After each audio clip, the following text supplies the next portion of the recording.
We're here today with Kaitlin Teniente, Director of Esports of St. Mary University. Kaitlin, thank you so much for being here and for adding value to our international students. Happy to be here. So before we start, can you explain us a bit about your journey into how you got to be an esports director here in St. Mary's? Sure. So sometimes, or oftentimes, I'll say it kind of happened by accident. It wasn't my initial path in college, but um, really what kind of set me on this path was the community at my university, the esports and video game community. I joined a club, got really involved, really enjoyed the people who would gravitate to these kinds of clubs. And from there, I started looking for more opportunities, not just locally in San Antonio, where I'm from, but also in the greater state of Texas and in North America overall. From there, I went to go work at Super League Gaming in the state of Texas. I also worked for Collegiate Star League. And after that, I worked at Wizards of the Coast. So a lot of my previous job experience was in communications and marketing. And so when that job came to a close, I was looking to continue my career in esports. And that is when St. Mary's was looking for, at the time, a head coach. I applied. They liked what I had to say. And, I've been here for 3 seasons, going into my 4th season. And I've had this amazing crew of esports coaches who have helped to build this program from the ground up. That's great. That's great.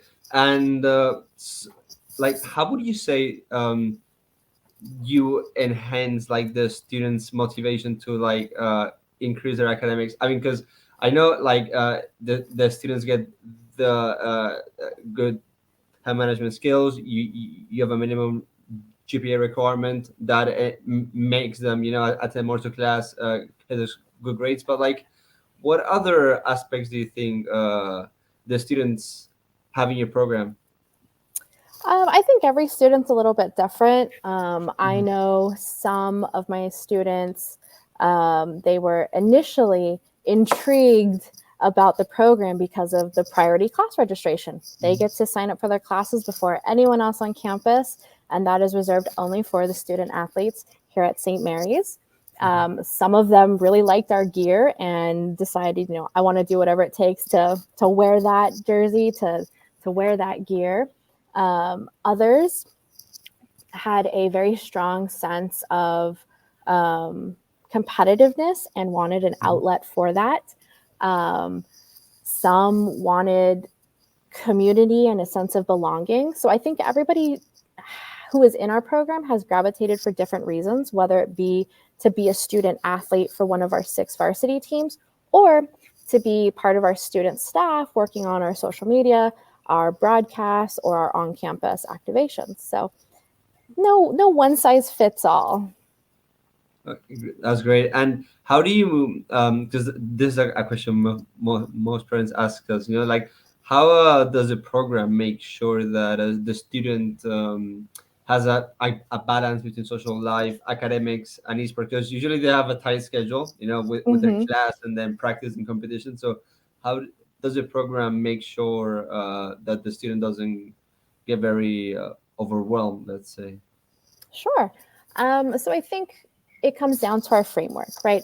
All of the students that compete for us are considered student athletes. So the student part comes first. And that is in the form of grades, going to classes. We implement study halls. So based on everyone's schedule, we'll find those blocks of time where specifically our freshmen don't have classes.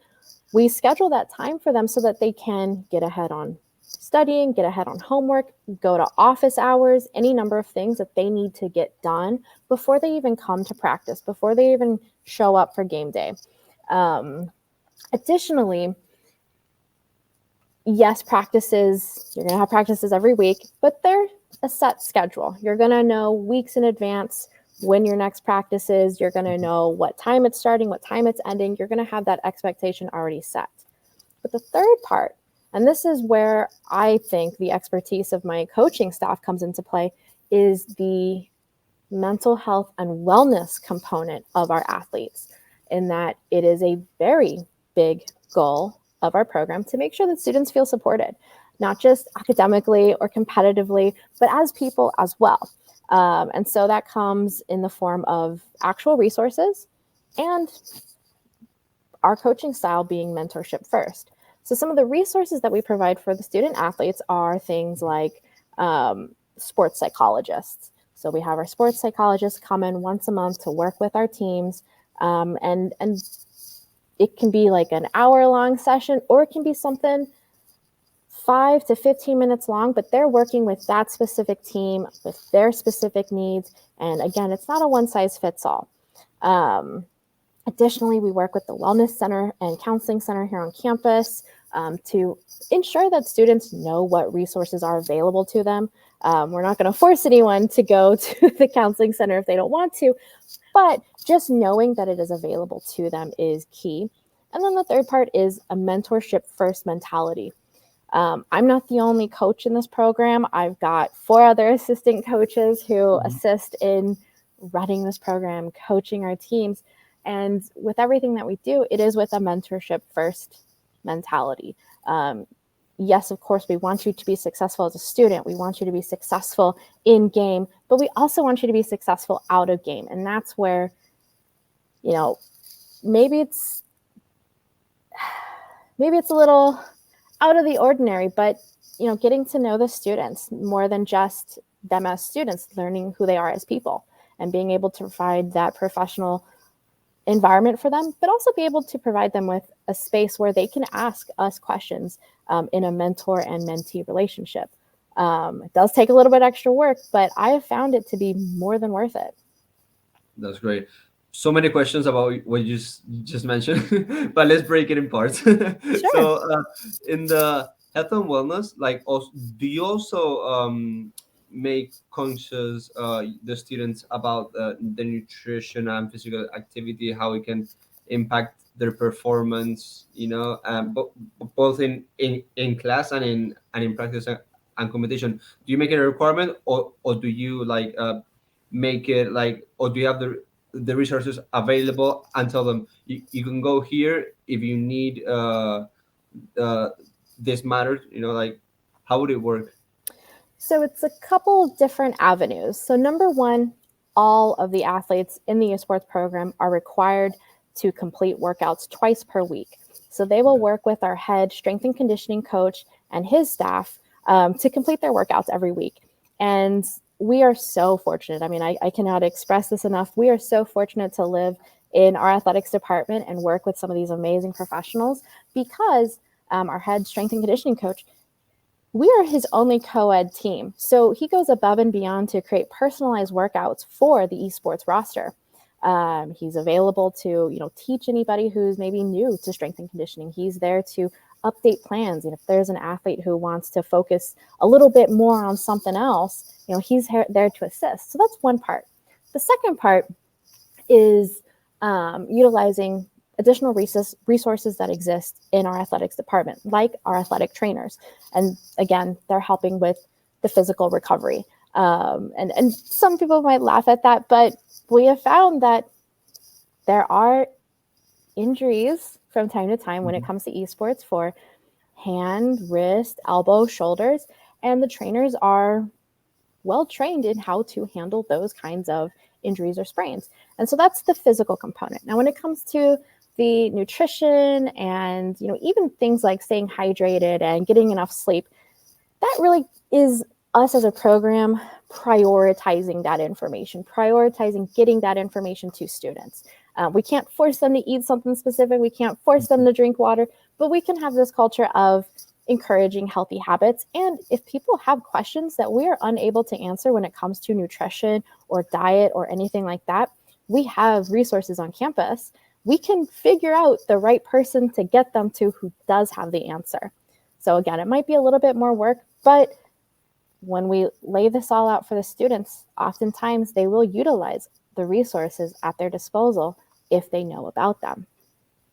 That's amazing that you have all the resources for the, like, let's call it intangible, things that will make you perform much better. That's amazing. And going back to what you mentioned, to the, like, let's call it non-competitive avenues that students can also work in the esports program, such as broadcasting, as you mentioned. Like, can you explain, like, what positions are available in your program, and yeah, basically, Yeah, of the, course. the positions. Yeah. So, when it comes to our overall student staff, we try to find really any and every creative solution under the sun to get students paid, to get paid for the work that they do, because we believe that the work that they do in our program is specialized and they deserve to be compensated for that. So we go about that a couple different ways. We do have federal work study positions available for students who qualify. However, that won't apply to international students. So in that case, we have student worker positions where we will pay students per hour for the jobs that they work. The jobs that we have, most of our students who work in the program work on our broadcasts. We do 2 broadcasts to Twitch each week when we're in the regular season. And then, of course, postseason depends on if we make the postseason. But we have usually a staff of 5 students working each broadcast. We pay for the producer, the game observer, 2 shoutcasters, and a chat mod who also serves to record statistics. So all of those positions are paid. Some of the students may get paid through the federal work study. Some students may get paid through our esports budget. So it really just depends.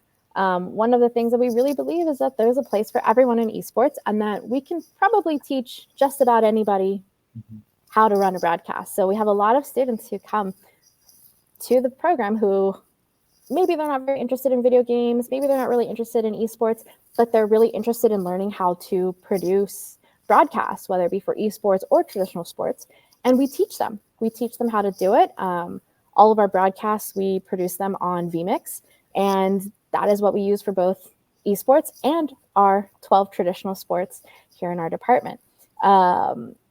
When it comes to social media, that's a much smaller team. But what we set out to do was, number one, ask the students what they wanted to see and then bring their vision to life. So that is a lot of what the social media team does. And not just posting content on Twitter or Instagram, but really making it a full stop shop. Two springs ago, I had an intern on our social media team that built a St. Mary's Esports brand book because he wanted that experience as he was about to graduate with his marketing degree. So even projects like that, right? It's an idea that a student has that we can bring to life, and so we do. For on-campus activations, it's a little bit different. That's more of our helping out with student orientation, our open house events where we invite everyone on campus to visit our esports arena. And it just kind of depends on what the student wants to achieve. And usually it's something along the lines of, I want to learn new skills, or I want to be involved in this, or I need a job on campus and I'm willing to learn. So we try to make and create as many job opportunities as possible. And that also includes our international students. We do employ a handful of international students in our program that work on our social media team or our broadcast team. That's amazing. Like, studying college what your passion is, and then in the esports program you get paid for it, and you will learn from it. Like, that's pretty amazing. And to get, like, the students a bit pumped up, like, can you talk about your facilities? Like, Sure. yeah, So that's really they're always very interested in that. So our facility, it has a very interesting history. The room that I am in is the esports arena. It used to be a classroom. And before that, it was a conference room. So this room has definitely taken on a lot of lives. It's also very unique in that it has I think, 8 walls. So it's not a square, it's not a triangle, it's not a rectangle, it's a very odd shape. But it kind of gives it its character. It's very unique. Um, we have 15 PCs, multiple workstations for our student staff, and I mean, at the end of the day, that's really what that's really all we need.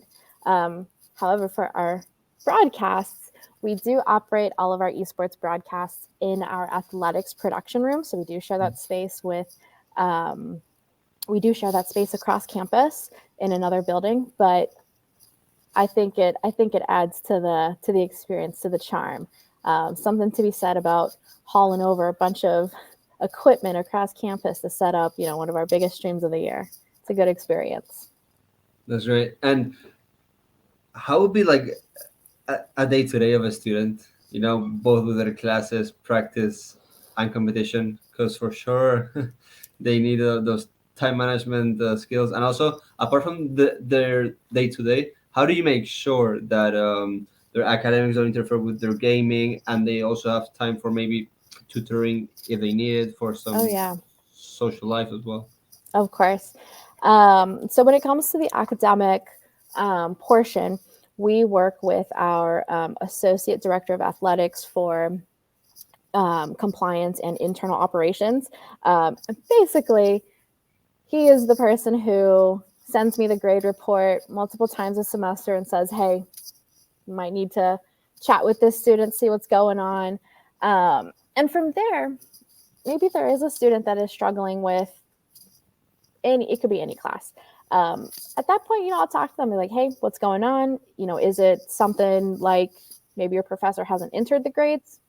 Okay, that's fine. Or are they struggling? If that's the case, go to study hall. But additionally, let's see if we can find you a tutor on campus. Thankfully, within the esports program, we do have a lot of students who are either athletes or student workers who are also tutors. So if we can find someone that they're comfortable working with, that is usually a pretty good path forward. When it comes to the social stuff, it kind of depends on the student. And I believe everyone should have a healthy outlet. So for us, when it comes to the esports program and the time commitment, it's about 15 hours a week. So you've got about 15 hours of classes, 15 hours of esports. Not quite the full-time job yet, but you have those 10 hours that I do encourage my students to get involved, whether it be with clubs or, go out and, spend extra time with the people in your group project, or, consider finding a mentor on campus, something that's not just school and esports. Invest in something that you like. And majority of our students are not just part of other clubs, but they're also officers in different clubs across campus. Or maybe they do intramurals, or maybe they're, in the process of building a club, or any number of things. So I do think there has to be that balance of, yes, you've got school. Yes, you've got all of your athlete responsibilities. Yes, you've got X, Y, and Z. But it is okay to take time for yourself. Esports schedule is set up in a way that no matter what, you will have an off day, because we do not do anything on Sundays. Sundays are off for everyone, all coaches, all staff, all athletes. What you do with your Sunday is up to you. That is great. Hey, Lynn, thank you so much for your time. And like to wrap this up, like where can people find you and your program? Sure. So best way to probably get the latest updates from us is Instagram. Our handle is STMU Esports. It's the same handle for Instagram, for Threads, for Twitter, now X, and Twitch. We do have a Facebook page, but the only thing we post there is our news articles, which you can find on our website. And our website has more information about our program, about how to get scouted and recruited, the tryout process. It has information about our roster, all of our upcoming games, lots of good stuff on our website. So it's usually the best way to get to us is through one of those avenues. That's right, Caitlin. Well, Thank you so much for your time. We stay in touch. Of course. Thank you so much for having me.